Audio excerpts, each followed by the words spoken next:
Ninth class. देखो ये second chapter है मैथ का, पोलिनोमियल। ठीक है, तो पोलिनोमियल क्या होता है मेरे बेटा? ये वन वेरिएबल में भी हो सकता है, टू वेरिएबल में भी हो सकता है। वन वेरिएबल का मतलब है या तो हम x यूज करेंगे या y यूज करेंगे, केवल एक ही वेरिएबल यूज करेंगे। ठीक है, जैसे एक एग्जांपल बता रहा हूं, देखो f(x) equal to 2x² plus 3x plus 6। तो ये पोलिनोमियल है। आ रहा समझ में नहीं आ रहा है? ठीक है, इसका मतलब होता है कि ये इनपुट x लेगा। इसका मतलब ये नहीं है f इंटू एक्स, ये मतलब नहीं होता है इसका, ऐसा मतलब नहीं होता इसका। आया समझ में नहीं आया? इसका मतलब क्या है कि ये इनपुट x ले रहा है और आउटपुट ऐसे देगा। ठीक है, अब क्योंकि यहां पे केवल हमने x ही यूज कर रखा है तो ये पोलिनोमियल इन वन वेरिएबल कहलाता है। ठीक है, अगर दो होंगे यूज तो हम उसको बोलेंगे पोलिनोमियल इन टू वेरिएबल। ठीक है, जैसे 4x² प्लस 5y², ये पोलिनोमियल कैसा है? टू वेरिएबल में। आया समझ में नहीं आया? ठीक है, बहुत क्लियर होनी चाहिए आपको, कंसेप्ट बहुत क्लियर होनी चाहिए। अगला इसमें जो शब्द इस्तेमाल किया गया वह है कोफिशिएंट। कोफिशिएंट, एक मिनट, हाँ इसको थोड़ा सा रब भी करते हुए चलते हैं। कोफिशिएंट, देखो कोफिशिएंट हम किसको बोलते हैं? कोफिशिएंट, जैसे हम इसमें बात करें कि x² का कोफिशिएंट, तो x² को छोड़ के जो है उस मल्टीप्लिकेटिव टर्म्स में, मल्टीप्लाई वाली टर्म्स में, यानी जो उससे मल्टीप्लाई हो रही है, जैसे ये वाली टर्म है 2 इंटू x²। ठीक है, यह आपने 8th में भी किया होगा। तो x² का कोफिशिएंट क्या है? 2। आया समझ में? अगर यू गॉट माय पॉइंट ना? उसी तरह से यहां x का कोफिशिएंट क्या है? 3। और इसको देखो, ये जो 6 है इसको हम ऐसे भी लिख सकते हैं 6x की पावर 0। तो x की पावर 0 क्या होती है? 1। x की पावर 0 क्या होती है? 1। तो x की पावर 0 का कोफिशिएंट क्या है? 6। आया समझ में नहीं आया? ठीक है, चलो। अच्छा, जीरो पॉलिनोमियल किसको बोलते हैं?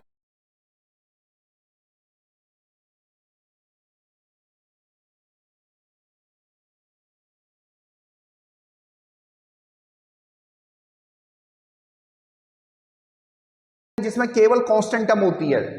देखो जैसे मैंने बोला f(x) इक्वल टू 5, इसमें कोई भी इधर की साइड, राइट हैंड साइड में कोई भी एक्स वाई नहीं है, कुछ भी वेरिएबल नहीं है, तो हम इसको क्या बोलते हैं? Constant polynomial. आया नहीं आया समझ में? ठीक है, क्लियर है? चलो, अब अगला है डिग्री क्या होती है। अच्छा, उससे पहले यह होती है कि पॉलिनोमियल की कुछ खूबी होनी चाहिए। वो खूबी ये है कि वेरिएबल की जो पावर है ये होल नंबर होनी चाहिए। कैसे होनी चाहिए? पावर होल नंबर होनी चाहिए। कैसे होनी चाहिए? होल नंबर होनी चाहिए। समझ में आ रहा नहीं आ रहा है? ठीक है, फ्रैक्शन में भी नहीं होनी चाहिए और इरेशनल नंबर भी नहीं होने चाहिए और नेगेटिव में भी नहीं होने चाहिए। होल नंबर, और होल नंबर क्या होते हैं? Zero together with natural number. Whole number किसको बोलते हैं? Zero plus natural number. Zero plus natural number, natural number जो होते हैं, जीरो प्लस नेचुरल नंबर, इनको हम क्या बोलते हैं? होल नंबर बोलते हैं। आया समझ में नहीं आया? Got it? चलो, अगला है डिग्री।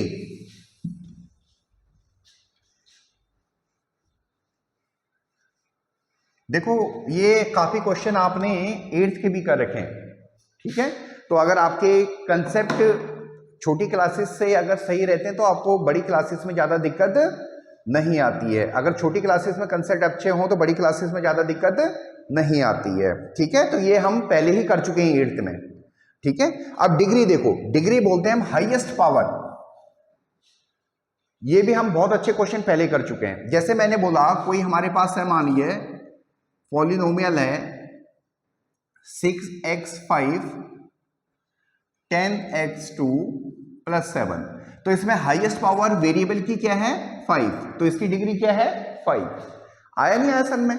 ठीक है, कई बार ऐसे भी हो सकते हैं। देखो मान लिया हमारे पास इस तरह का पॉलिनोमियल है 7 x की पावर 5, y की पावर 7, y की पावर 6, x की पावर 8। तो इसमें मेरे बेटा ये मल्टीप्लिकेटिव जो टर्म्स हैं इसमें हम दोनों की पावर ऐड करके फिर डिग्री बताते हैं।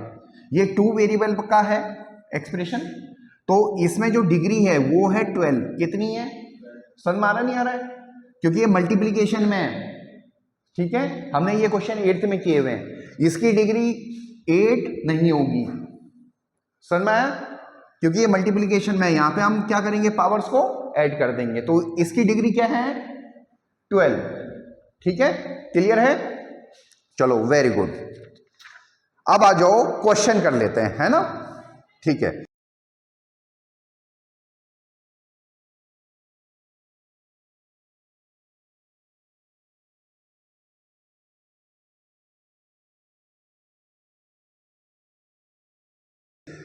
पहला क्वेश्चन है 2.1 एक्सरसाइज का पहला क्वेश्चन है। इसको मैं ज्यादा बोर्ड पर नहीं लिखूंगा, बच्चों देखना, बड़ा सिंपल क्वेश्चन है, ऑनलाइन वाले बच्चे भी देखना। Which of a following expression are polynomial in one variable and which are not, state reason for your answer. अब देखो, पहला हमें दे रखा 4x² - 3x + 7, पहला वाला। चलो इसको लिख देते हैं एक बार।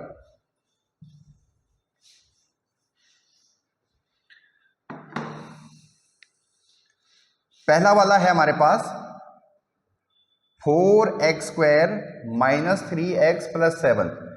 क्या ये पॉलिनोमियल है? क्या ये पॉलिनोमियल है? है, क्योंकि इसमें वेरिएबल की पावर क्या है? Whole number. क्या है?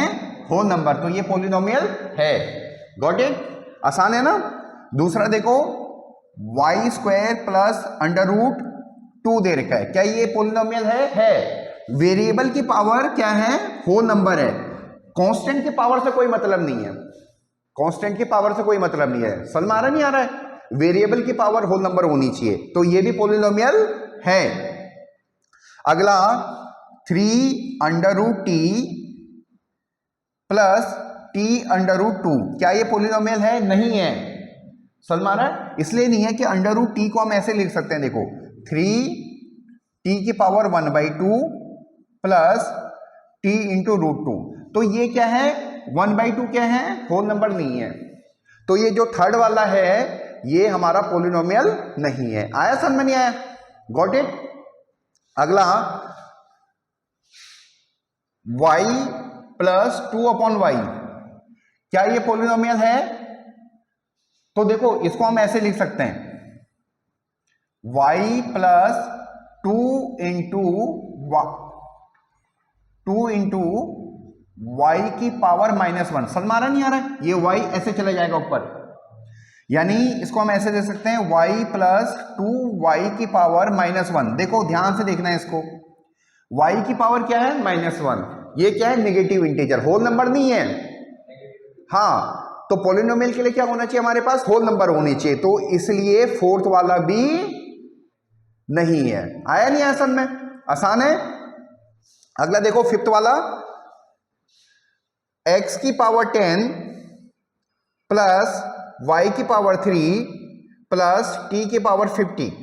देखो ये हमारे पास पॉलिनोमियल है, 3 वेरिएबल में है, 3 वेरिएबल में पॉलिनोमियल है, और इसमें सारी पावर किसमें? होल नंबर में है, तो इसलिए पॉलिनोमियल है।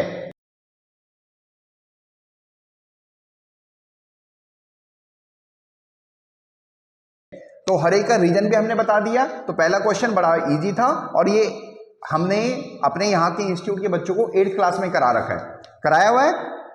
ठीक है, चलो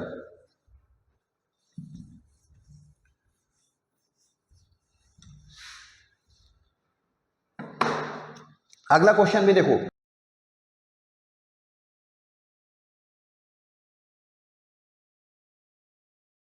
अगला सेकंड क्वेश्चन है 2.1 एक्सरसाइज का सेकंड क्वेश्चन। ये क्वेश्चन भी हमने अपने बच्चों को 8th क्लास में करा रखा है। देखो कोफिशिएंट चाहिए हमें, x² का कोफिशिएंट चाहिए।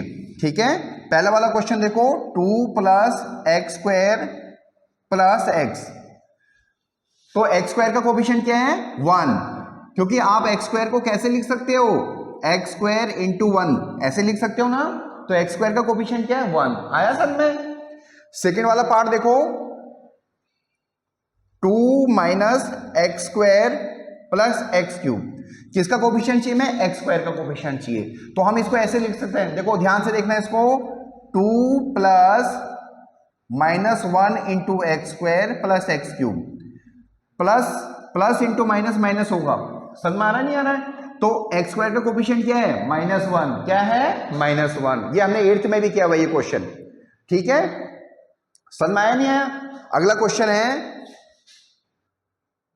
π/2 एक्स स्क्वायर प्लस एक्स। तो इसमें एक्स स्क्वायर का कोफिशिएंट क्या है? जो उसके आगे है, π/2 है।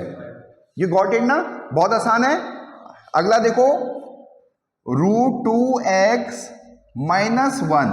इसमें देखो एक्स स्क्वायर का क्या कोफिशिएंट है?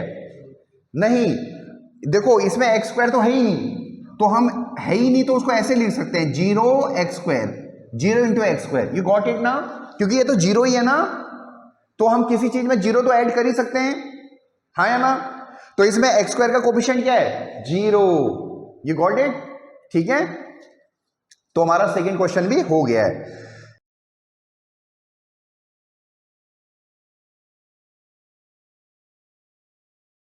Give an example each of A binomial of degree 35 and monomial of degree 100।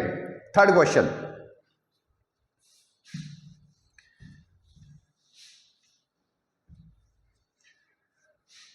देखो हमें एक एग्जाम्पल बताना है जिसमें बाइनोमियल है जिसकी डिग्री 35 होनी चाहिए। बाइनोमियल मतलब 2 टर्म्स होनी चाहिए उसमें, समझ में आ रहा नहीं आ रहा है? तो आप किसी को भी लिख दो, जैसे मान के मैंने f(x) लिख दिया, तो मैंने यहाँ पे x की पावर 35 लिख दिया प्लस 5 लिख दिया, तो ये बन गया, हाँ या ना? गॉट इट ना? तो ये हमारा बाइनोमियल बन गया ऑफ डिग्री 35। कुछ भी लिख सकते हो वैसे, आया? और मोनोमियल ऑफ डिग्री 100। तो इसी तरह से हम कुछ और भी लिख सकते हैं, एक ही टर्म होनी चाहिए, x की पावर 100 लिख दो। अरे हाँ या ना? 2 टर्म नहीं करोगे, 2 टर्म करोगे तो क्या बन जाएगी? वो बाइनोमियल बन जाएगी। समझ में आ रहा है? ठीक है, तो ये भी आसान एग्जांपल है। चलो ठीक है, वेरी गुड। अगला, right the degree of each of A following polynomial. पहला वाला दे रखा है देखो, 5x³ plus 4x² plus 7x। समझ में आया? इसकी हमें क्या चाहिए? डिग्री चाहिए। तो डिग्री क्या होती है? Highest power. तो हाईएस्ट पावर क्या है? 3। तो इसकी डिग्री क्या है? 3। Very good.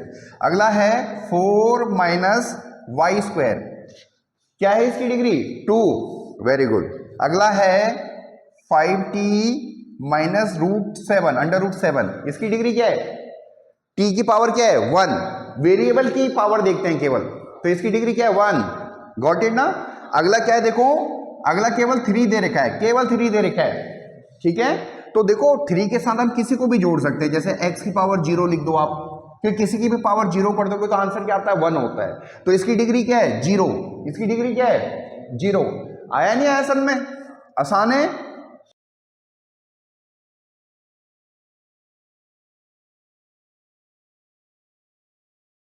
चलो very good. Classify the following as a linear, quadratic and cubic polynomial. देखो ये बड़ा इंपॉर्टेंट है। लीनियर हम उसको बोलते हैं जहां पे डिग्री 1 होती है, क्वाड्रेटिक उसको बोलते हैं जहां पे डिग्री 2 होती है, और क्यूबिक पॉलिनोमियल हम उसको बोलते हैं जहां पे डिग्री 3 होती है। समझ में आ रहा नहीं आ रहा है? ठीक है, पहला दे रखा मैं, इसको एक बार रफ कर देते हैं।